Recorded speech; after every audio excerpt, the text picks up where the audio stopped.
আমার ছোট ভাইটা সবসময় বিপদে পড়ছে, ওটা আমার জন্যই হচ্ছে, আমি ওকে না দিচ্ছি। ঘুম থেকে উঠলাম, ফোনটা তুললাম, ঝড় শুনলাম, ফজরের নামাজ পড়ে আবার শুতে হয়েছে।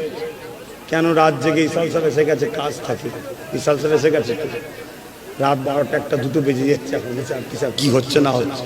তো ফজরবেলা উঠার পরে নামাজ পড়ে নিয়ে আবার শুতে হচ্ছে। সবসময় হয় না, এই কটা দিন হবে, কথা বুঝে আসছে।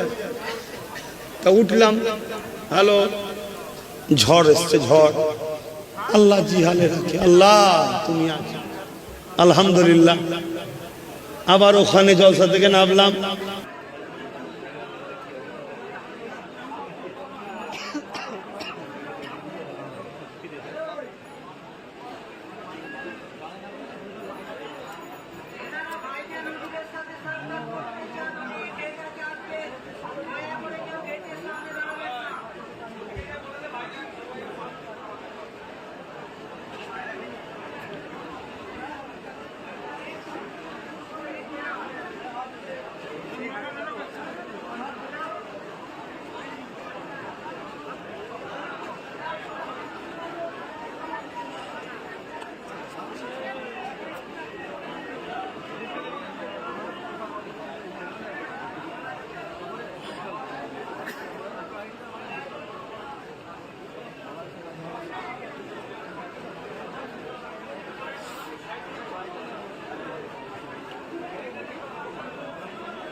মাছটা খুলবে একটু দেখি, একটু দেখি।